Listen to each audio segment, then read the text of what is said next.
In this conversation, we will look at how what we eat, what we consume, can really be a training ground for growing interiorly, and how that connects to the world of our desires. A lot of times when people come to the period of Lent, and there's this time where the church offers this practice of fasting, I can see that people misunderstand it. Some people might take it in the sense of kind of punishing the body. There was some language that was used in the past, as if the body was something bad, but the soul is good. The reality is that God gave us both. They're one and the same. They come together in a way that is really hard to really take apart. And instead, there's ways of understanding fast that could be something that helps us along in kind of ordering ourselves and seeing how we're relating in general to pleasure in our lives. So if we're able to work with our desires in regards to food, that could be a great training ground that can be later applied to things like social media use or internet use or consumption in general of any kind of shopping. So hopefully this conversation will help us consider these issues. We can begin by thinking how we are handful of desires. That's what an author called, whose last name is Chercoles, like to say. Our whole lives is filled with different kinds of desires, and really how we work with them and how we manage them, it really can make or break us. We've all seen how desires that are controlling can be damaging towards other people. And at the same time, the world of our desires can be a wonderful thing that can propel us to follow a life of loving and being a kind person. That is also the world of our desires. It's more like, how do we work with the desires that we have?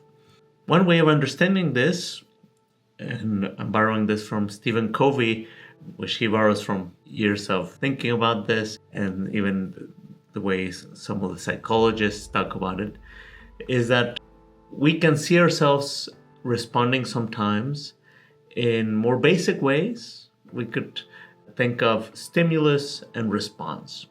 If you have this approach to understanding human beings, there's something missing. It really seems to work really well with Pavlov's dogs. We've all heard about them.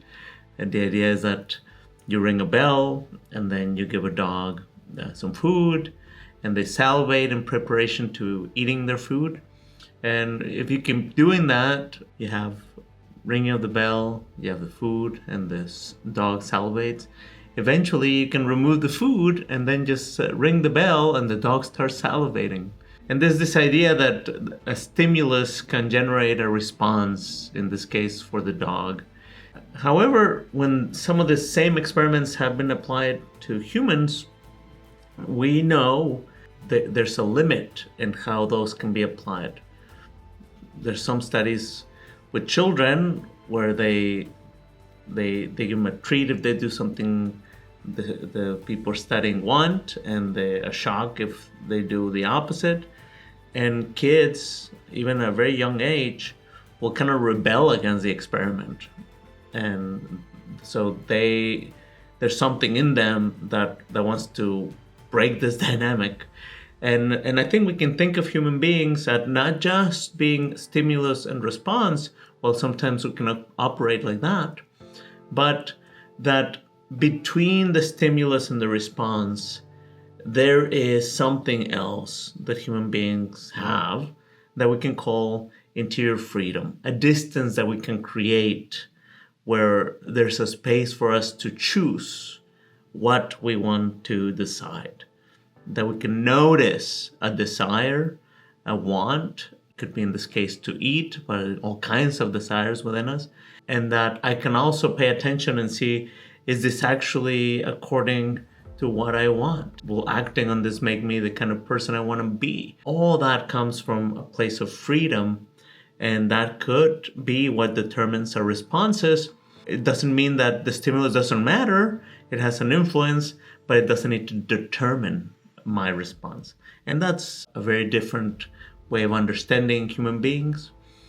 Now, that response out of freedom can be something that we work on, and it's kind of like a muscle, and we can have a lot of freedom. That can also be a muscle that atrophies. There's a way of living our lives that is based on stimulus and response without a lot of space in between. You could think about that as living more animalistic lives. You can even see the brain and see that there's a prefrontal cortex, and that's where decisions are more free. And without that, our brain looks a lot like earlier versions of ourselves, a more lizard brain in the very back, and then more animalistic brain. And so human beings have this capacity for freedom, and we can strengthen it or we can let it weaken. And food is a great training ground for understanding our desires and growing our freedom, because we need to eat every day. So we have that desire daily. So how we hone it, how we work with it, will mean that we will be fed. And desire is good because we need to feed our body and take care of ourselves. But it's also a place where we can train how much we eat and how we engage with that. This reflection is not going to have to do so much with gaining or losing weight, because that could come with all kinds of other ideas of what an ideal body, what our genetics are, what we might have a condition that would make us gain more weight or less. But it's more about how do we manage this desire in a way that is according to where we want to go. So in that sense, it can be a desire that is ordered and is helping my body be fed, or that is disordered. And there could be a lot of disorders in eating. It could be as much as overeating as it would be undereating. It could be eating the wrong things. It could be a lot of things. So the goal for St Ignatius of Loyola is to order ourselves versus experiencing disorder. And that is kind of what I mean. We can go sometimes in the direction that we want to go with our desires, and sometimes our desires can also move us away. So that would be a disordered desire, according to St. Ignatius. And that's why the name of this section of the spiritual exercises is called the Rules to Order Ourselves in Eating for Life, or moving forward, depending on how you translate it. That is not just for eating during the retreat, is not just for eating during Lent, it's just for eating during our lives and moving forward. And within it, those 4 principles that are super helpful that we will be discussing. Or we can also call them 4 life hacks for ordering our desires. And the first one would be to sort our pleasures. There's different kinds of inputs that we have, and we relate to them more easily depending on how much pleasure they give us. If we put them into 3 categories, Ignatius says, it will be easier for us to know which ones we need to watch out more for. And that's what it used to be in the tradition called temperance. Then the second kind of life hack would be what I'm going to be calling the balance reset. How do we find balance within our desires in regards to food? And fasting is a part of that. The next would be mindset upgrade, which is when we eat, where to place our gaze in order to give us a model. It's a way of having a spiritual attention while eating. And fourth, it would be how to decide more freely once we are moving towards the moment of eating. So how to be more master of ourselves, so kind of mastery. There's some practices that are really practical.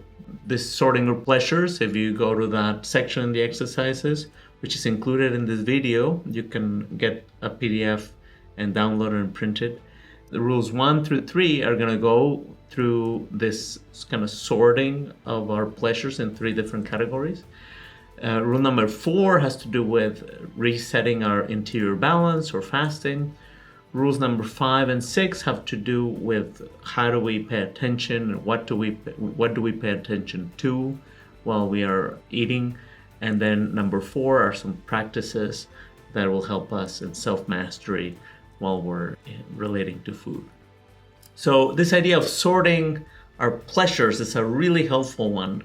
And it's basically, St. Ignatius says, if you can put your pleasures in regards to food, it can also later apply to other things, into 3 categories, it will really help us, because in one category, we don't need to watch out too much for what we eat in this one category. And that we could call it now kind of more bland foods. So bland but nourishing foods. St. Ignatius uses one example in each of them. In this one, he puts bread, which for his time, this would have been kind of understood as bland but nourishing food. I think today we have the kind of bread that could make you go crazy and super tasty. So I think he means about something else. But that's kind of what he understood as being something bland but nourishing was bread. So you can put bread in the first category. Then you have a second kind of food, which, because it's tastier, we need to pay a little more attention to. So it's kind of tastier foods. And finally, you can look at foods that are extremely delicious, delicacies. And Ignatius says the second category of foods, you can have them, but pay attention to which ones are good for you so that you have more of those, and less for the ones that are not so good, because they're so pleasurable. You might have a tendency to eat a lot. We could say today that they're very calorie dense, but they're still nourishing. Some of that food is good. And finally, we have the third category of food, which are delicacies. These are things that are extremely delicious.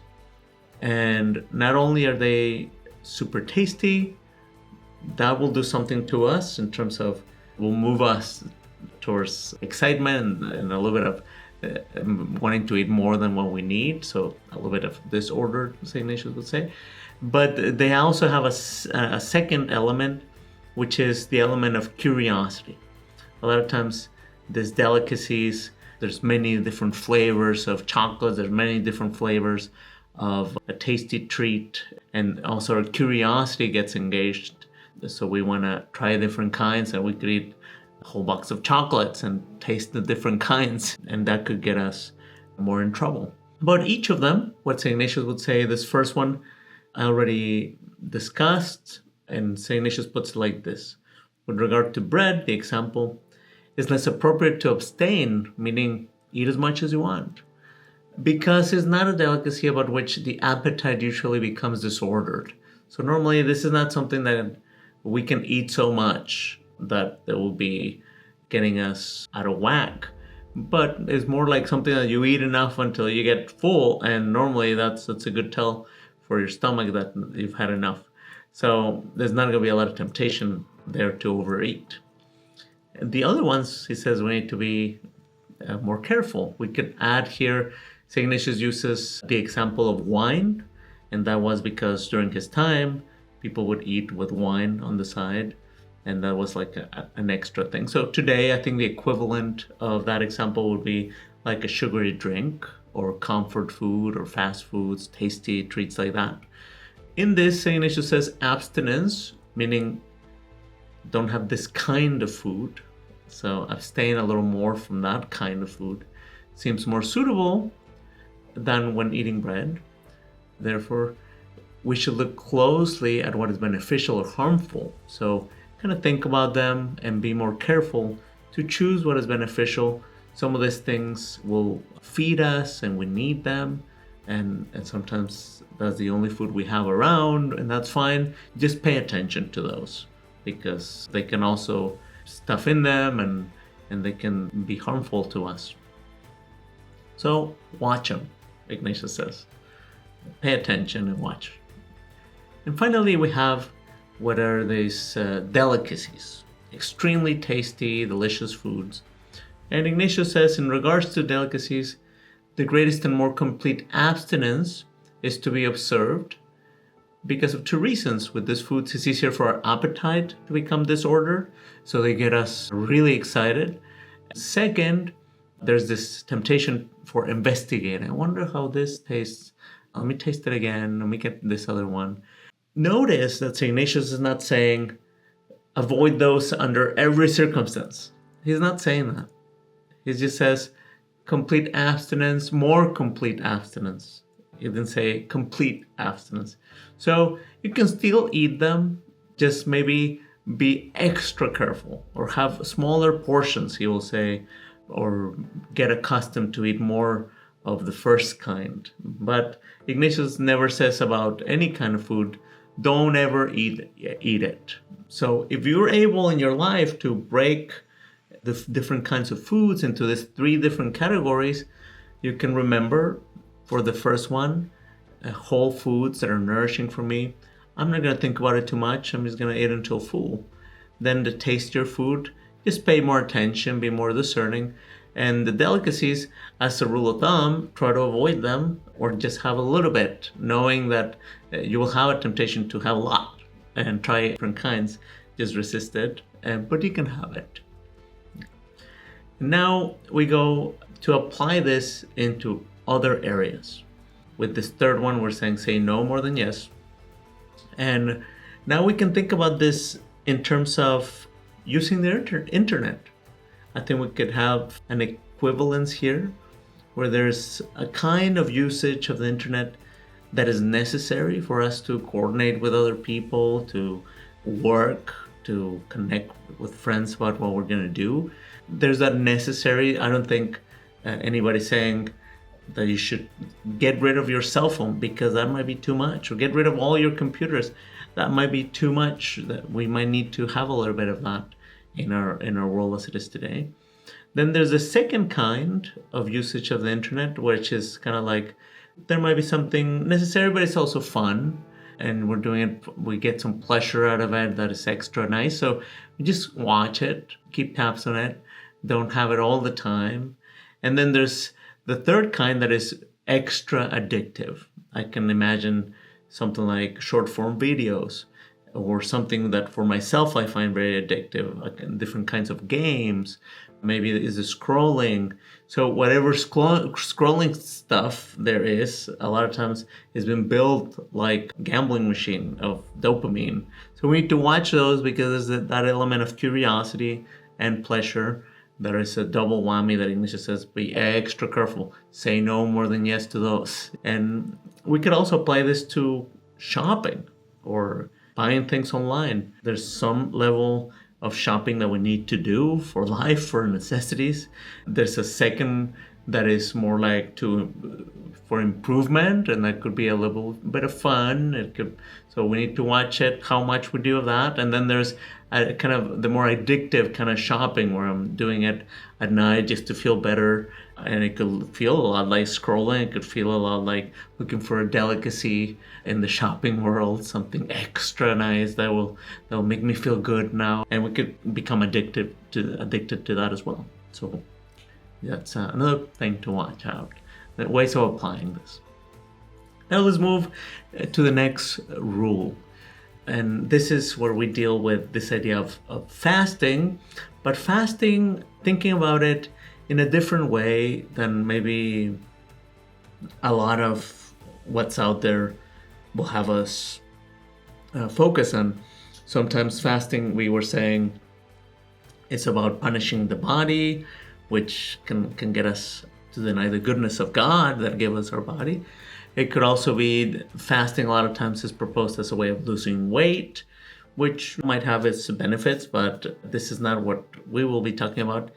Here, St. Ignatius talks about fasting as a way of helping us find interior balance in relationship with our desires. Meaning, we might be eating most of the time more than we need. And how do we find the balance of between eating more or eating less than what we need? St. Ignatius says, well, first, take even more than what you need. So fasting is that. Sometimes the church, for example, during Holy Friday or Ash Wednesdays, will say fasting. What it means is cut off one of your meals or break one meal into two halves and just have a full meal on the third one. So it's not a super demanding, but you can cut a meal off. You can move how many calories you eat and figure out, well, it was too low, and then try to find your balance from there. Now we will talk about how to do this in order. The first thing St. Ignatius says is, first of all, when you're fasting, pay attention to your health. Do not fall ill while fasting. If you're going to fast, this is going to be for a time period where it's not going to be damaging to your health and body. St. Ignatius puts this because he himself thinks that he damaged his stomach from too much fasting. Now people think that he developed an ulcer or something. Some people think that he might have had cancer, so that maybe it wasn't so related to the fasting, but maybe it was. So we don't know exactly, but Ignatius thought he overdid it with fasting, and that there were times in his life where he didn't care enough about his health while fasting. Especially early in his life, we see that he was overdoing it with the fasting. So he puts first a guardrail to be careful with ourselves in regards to our health. There's people that have different kinds of epilepsy, for example, or where if you fast, your doctor will tell you don't do that because that's dangerous. So listen to your doctor when we talk about fasting. And then the main idea here would be to remove food in order to find your balance, your personal balance of how much food you actually need. It's not a number of calories, it's not a generic thing for everybody. It's how much do you personally need given who you are.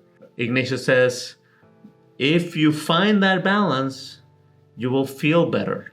He says during the spiritual exercises, you will pray better, you will get more consolations, versus if you're overeating or undereating. When you're undereating, you're not going to be able to think straight. You're not going to be able to do as much. You're in the too little calories side. The idea is know your actual needs.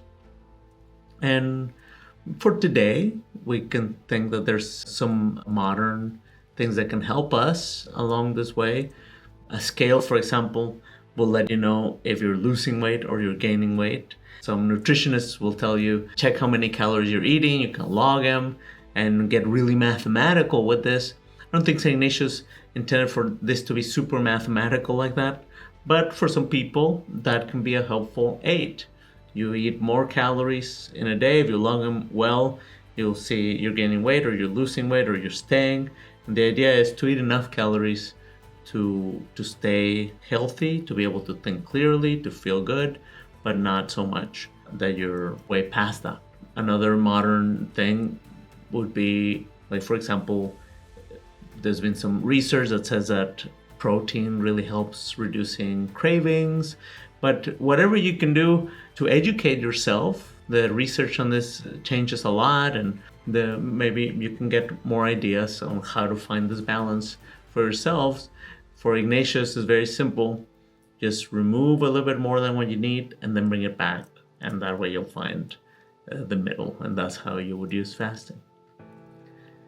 For the next life hack here, St. Ignatius invites us to pay attention to the right things.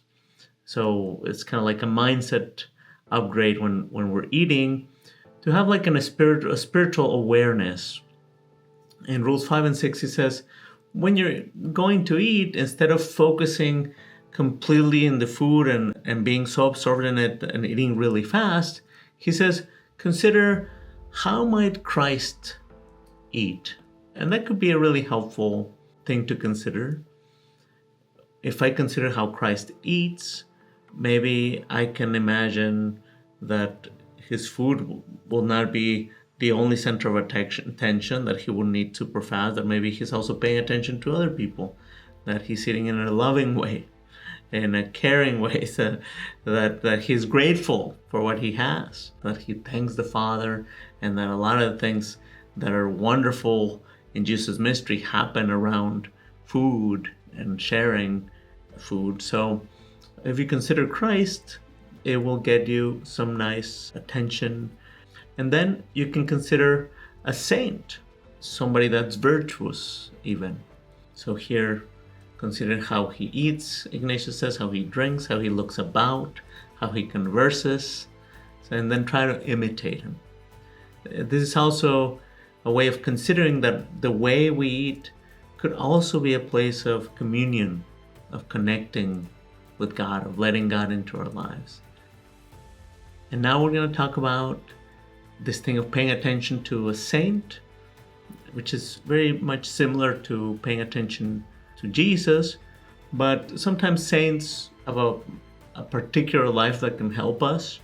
I'm thinking in particular that when we relate to technology, now we have newer saints like Carlo Acutis that could give us a sense of what would it be like to have a good relationship with technology. So that might be something to consider when we're starting to use the internet or browsing. We can consider what he consumes, how he posts, what he pays attention to, and how he converses online. All those things are places where we can find connection with others, we can love, where we can find peace, joy, or the opposite.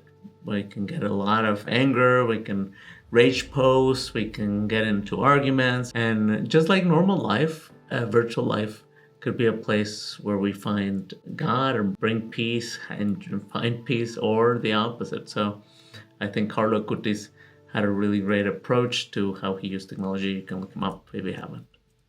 And now we move to the last life hack, which is how to make decisions, very particular decisions while eating. And St Ignatius has 3 kind of life hacks, we can say, in rules 7 to 8. The first is to pay attention.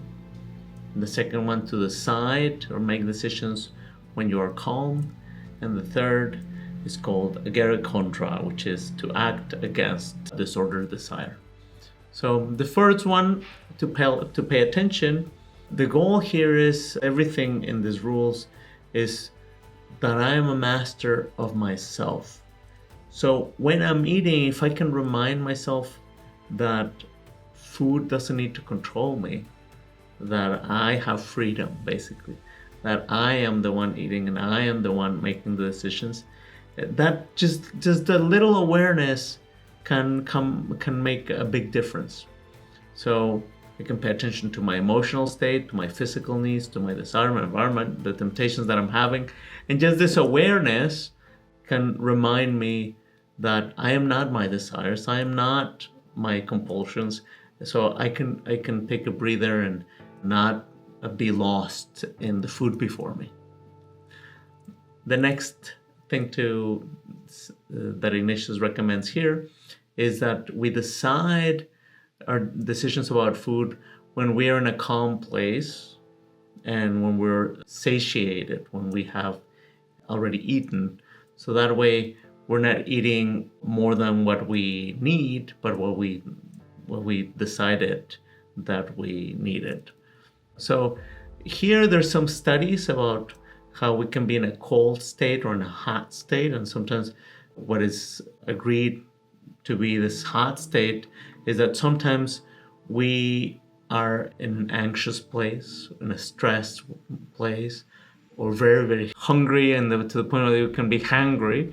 And this is called the hot state. And when we're in that state, we're not making good decisions. We can say that our freedom is a little bit diminished. So we're going to be more like in the more animalistic kind of way of responding. So if we separate our decision making and put it in a different time, that we're not going to be in that state, if we make our decisions in that cold state when we're relaxed, calm, well fed, then our decisions are going to be better. So there's studies on this, so that confirm kind of this direction that Ignatius was going. The other is called agere contra, so to act against. And the idea is that if I already made up my mind that I was going to eat 2 cookies, when I get there, I see that there's 3 and I want to eat them all. Ignatius says, eat just a little bit less. Eat 2.5. Or eat just 1. And that is a way of telling ourselves, reminding ourselves, I do not need to be ruled by my desires. This is a very normal occurrence. We made a decision and we want to break it. And if we get used to being ruled by our desires, we might feel that we don't have control. We might feel that we can't do anything about it. And the reality is that we can. Even studies about serious addictions like smoke addictions or different kinds of alcohol addiction, people say that the urge only lasts a few minutes. And in the moment when you're having that desire to have more than what you had decided, it feels like it will never go away. But in fact, it does. So if you just kind of give yourself a little patience and stick to what you said, or even have less, then you kind of remind yourself that you are not your desires, that you do not to be bending to some external will, as if it was a will outside of yourself, that you remind yourself that you're human. And that's a beautiful thing. Finally, all of this is an invitation to self-mastery, to be a master of ourselves, St Ignatius says. So, as we're coming to the end of this presentation, maybe we can ask ourselves, what's one thing that we feel particularly drawn to in our own journey towards greater freedom? In everything that you've heard, was there something that moved you, that you feel drawn to, that you would like to try out? Maybe this is something that you want to come back to. Are there things that you can apply right away? Something for us to take with us that maybe can help us be a little bit more masters of ourselves and order ourselves interiorly a little better. So starting today, what do you think could be your first step? Let us know in the comments. We always love creating spaces like this. Keep us in your prayers. We'll keep you in ours. And keep moving forward towards greater freedom. God bless.